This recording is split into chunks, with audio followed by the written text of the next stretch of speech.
केबे केबे अति भुला हेबा एवं सीधा थिबा माननक पई बहुत असुविधा सृष्टि होई पारे। एई भली किछि घटना जगांक सह घटिला। जगा से दिन मो रूम रे सफासफी करबाकू जाइथिला।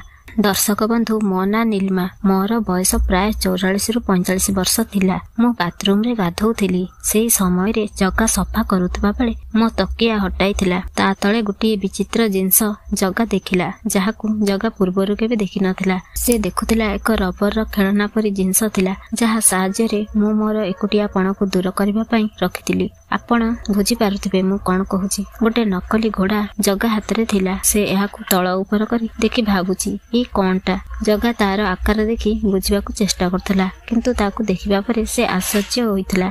एही समय रे मु बाथरूम रु बाहरिली। मु जगा हाथ रे सेई जिंस देखि किछि समय पई आश्चर्य होई गली। मु भाबिली से किपरि तकिया तळु ताकू पाइला। जगा एहाकू देखि मो आगरे किछि भी लाज न करी ताकू धरी छिड़ा हेउथिला, कारण से अति भोला थिला। से किछि बुझी पारु नथिला। से मते पचारिला, मालकिन एहा कोन? मु भाबिली ताकू कोन उत्तर देबी।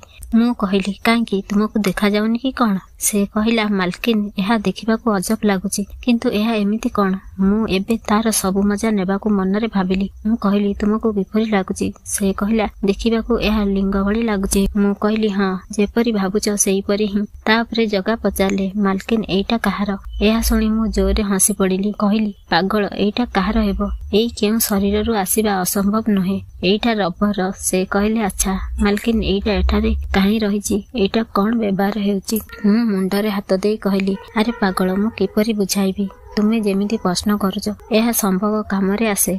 जगा कहिले, मालकिन एहाकू किए व्यवहार करे? अरे पागल मु व्यवहार करे। बास एबे आउ अधिक प्रश्न करनी। एमिति जिंस मार्केट रे आउ ऑनलाइन रे मिले। लोक माने निजर आवश्यकता अनुसार व्यवहार करंती। आउ तुम पाखे तो थिबो? जगा कहला, हां अछि। मु कहली, देखिबा केमिति हेइची सेटा। जगा लाज करी मना करथला, किंतु मु बाध्य करी टणा टणी कला भितरे तार खुलीगला। तार जिंस देखि मो मनरे अनेक आशा जात होला। मु जगा को पचारली, आगुरु केबे कामरे लगाइछ ताकू? जगा कहला, हां बहुत करिछि। मु कहली, मो सहित टिके कर, देखिबा केमिति लागुची। जगा मना करी कहला, नाई मालकिन एबे जगा को एही बळी उत्तेजित करिदेली। परे आम मध्यरे घटितिबा प्रथम शारीरिक संपर्क थिला।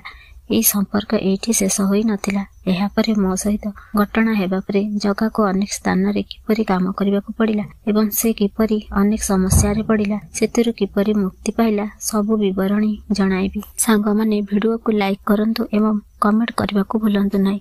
चलंतु कहानी आरंभ करूची। बिहार गया जिल्लार गोटे छोट गाम रे रहुतबा जगा मात्र 10म श्रेणी पर्यंत पढ़िथिला।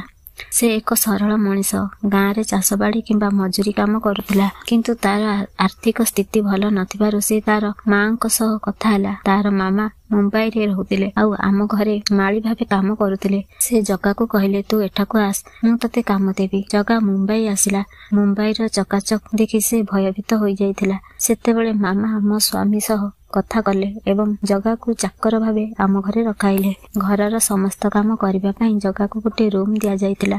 घर मालिक माने मो स्वामी व्यवसाय चलाउथिले आउ सेमाने मासरे 15-20 दिन घरु बाहरे रहउथिले। घरे केवल मु रहउथिली। मो बयस सेतेबेलकू 44-45 वर्ष थिला एवं मोर गोटे झियो थिला जे बेंगलोर रे रही पडुथिला। घरे केवल मु एवं जगा रहउथलु। मु स्वभाव रे बहुत भलो थिली। जदियो मु आधुनिक एवं मॉडलिंग सहर रे रहउथिली, तथापि मु जगा को घरर एक सदस्य परि व्यवहार करुथिली। एहा परे सेही दिन घटिथिबा घटनारु मोर नकली जिंसर आवश्यकता आउ नथिला। एबे मु जगा उपरे निर्भर करिथिली आउ से भी निजर भोक शांत करुथिला।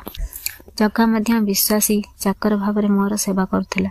बदल रे मु ताकू टंका देउथिली। तोर आवश्यकता किछि थिले मते कहिबो। मु उच्च शिक्षित महिला थिली। मु मोर फ्रेंड एई परी गोटे पार्टी रे जोग देउथिली।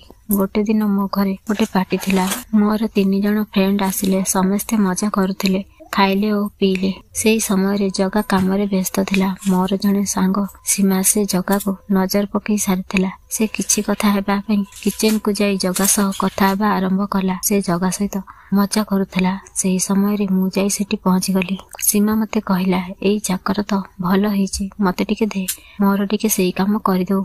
तू तो जानिछु मो स्वामी बाहरे पड़ी रहउछंती। ମୋର ବହୁତ ମନ ହେଉଛି ମୁଁ ତାକୁ ଘରକୁ ନେଇଛି ଓ ମୋର ଘରେ ତାକୁ ଚାକର ଭାବରେ ରଖିବି। ମୁଁ ହସି କହିଲି, ନା ପାଗଳ, ଏହା ସମ୍ଭବ ନୁହେଁ। ସେ ଏଇଠି କାମ କରିବ।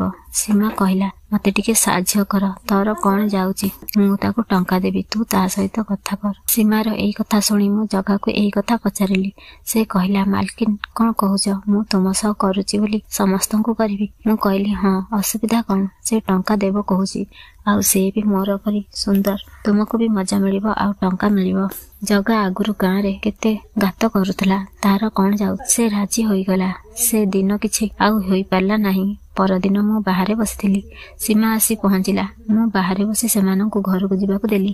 ସୀମା ଜଗା ସହ ମିଶିଲା ପରେ ଆସି କହିଲା, କଣ ମାଲ ଘରେ ରଖିଛୁ? ସେ ତ ଆଜି ମତେ ପୁରା ଆକାଶରେ ଉଡାଇଲା। ମତେ ବହୁତ ଖୁସି ଦେଲା।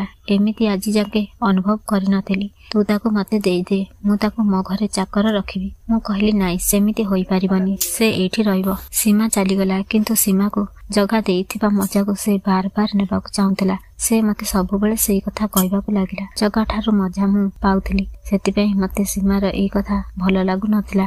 ମୁଁ ଜଗାକୁ ମନା କରି କହିଲି, ସୀମାକୁ ସିଧା ମନା କରି ଦେବାକୁ। ଜଗା ମନା କଲା ପରେ ବି ସୀମାର ନିଶା ଖସି ନଥିଲା। ସେ ଅଲଗା ରାସ୍ତାରେ ବାଛିଲା। ସେ ଅଲଗା ନମ୍ବରରୁ ଫୋନ କରି ମୋ ସ୍ୱାମୀକୁ ସବୁ କଥା କହିଦେଲା ଯେ ତୁମ ସ୍ତ୍ରୀ ତୁମ ଚାକର ସହିତ ଏମିତି କାମ କେମିତି କରୁଛି। ମୋ ସ୍ୱାମୀ ତୁରନ୍ତ ଚାକର ଜଗାକୁ ଘରୁ ବାହାର କରିଦେଲେ। ମୁଁ ଜଗାକୁ କହିଲି, ତୁମେ ଚିନ୍ତା କରନି, କାମ ତୁମକୁ ମିଳିଯିବ। ହେଲେ ତୁମେ ମୋ ସହିତ ଯୋଗାଯୋଗ ରଖିବ। ତୁମର ଯାହା ଦରକାର ମତେ କହିବ।